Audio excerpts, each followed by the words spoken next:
explaining my depression to my mother. That was actually a viral video. I hope some of you saw it because it made me cry.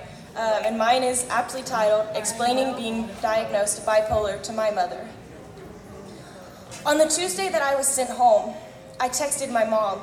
She's been 4,000 miles away from me for about 2 months, but I have felt that distance for years.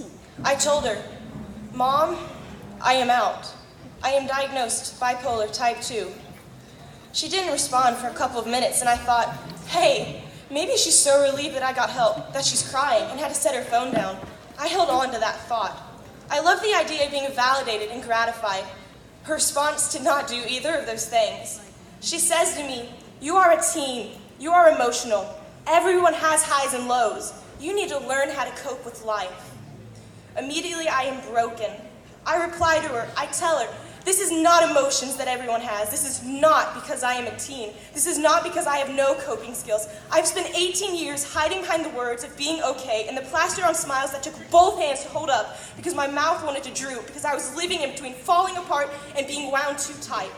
I want to tell her how the best moments of my life are when I take the pictures of her and scrape them across my skin, trying to find some sort of emotional response for whatever can remind me of her because I haven't felt loved in years.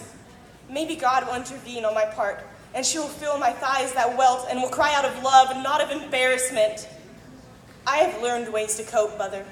Coping method 1, I write. I write until my fingers are numb and my mind is scrambling to find more words I haven't already wrote 100 times. Coping method 2, I scream.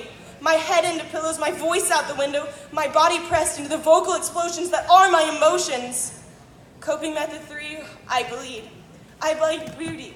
I have romanticized my own death, asking me my favorite colors. I will tell you, it's the colors of bruises. It's blue, purple, and green. I am in love with being able to feel something.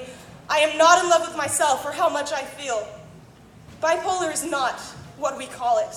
Having ups and downs is not being bipolar. We can all go from happy to sad within reason.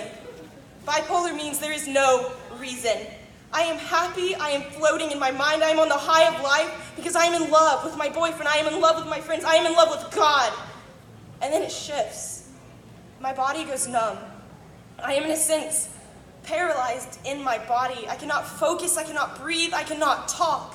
Every object near me calls out to abuse me. I want to escape this earth, I want to die, I want to be happy.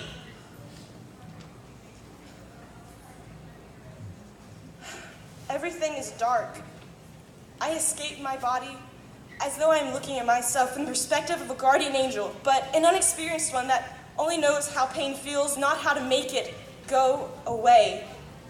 That is bipolar, that is me, and dear Mom, I cannot control this. Dear Mom, dear everyone, dear those who make light of bipolar or assume I can handle it, please know, my life is a struggle. I will despise my being for hours to come today, and then I will feel as though I am a holy being who can only bring love. I will forget that I am broken until it punches me in the gut once again. I will feel the weight of my own death on my shoulders, begging for release. But I am not weak. I am not just bipolar. I am an artist. I am a friend, a daughter. I am a child of God, and He knows that I am struggling. And one day, Mom, I think you will understand.